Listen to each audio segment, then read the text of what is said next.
शासनाच्या वतीनं रेशन दुकानांमार्फत अंत्योदय आणि प्राधान्य कुटुंबातील लाभार्थ्यांना आनंदाचा शिधा, बॅग आणि अंत्योदय लाभार्थी कुटुंबांना साडीचं वाटप करण्यात येतं.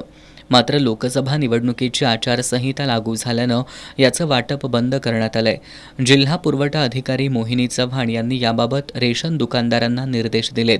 तसंच दुकानावर लावलेले प्रधानमंत्री गरीब कल्याण योजनेचे फलक सेल्फी स्टँड काढून दिसणार नाहीत अशा ठिकाणी ठेवावेत अशा सूचना देण्यात आल्यात. महाराष्ट्र शासनाने गुढीपाडव्यानिमित्त आनंदाचा शिधा मंजूर केलेला आहे, परंतु लोकसभा निवडणुकीसाठीची आचारसंहिता लागू झालेली आहे. यामुळे आम्ही राज्य शासनाला याबाबत विचारणा केली असता राज्य शासनानं ही सदरची स्कीम ही वेगळ्या प्रकारची असल्यामुळे आचारसंहितेपर्यंत आनंदाच्या शिधाचं वितरण करता येणार नाही अशा स्वरूपाच्या त्यांनी तोंडी सूचना दिलेल्या आहेत. त्यामुळे कोल्हापूर जिल्ह्यासाठीचा जो आनंदाचा शिधा आहे गुढीपाडव्यासाठीचा तो आचारसंहिता संपल्यानंतर साधारणतः जून-जुलैच्या आसपास सर्व जनतेला मिळेल अशी त्याच्यामध्ये त्यांनी व्यवस्था केलेली आहे.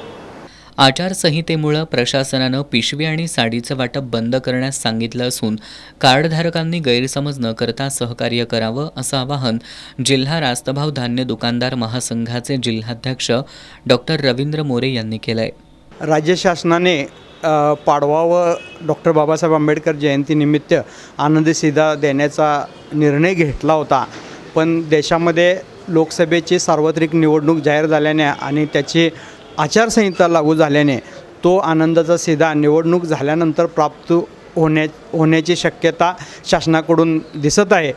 मी कोल्हापूर जिल्हा रास्तभाव धान्य दुकानदार संघटनेच्या माध्यमातून सर्व कार्डधारकांना असे आवाहन करतो की ह्यामध्ये गैरसमज न करता आपण सर्व दुकानदारांना सहकार्य करावे.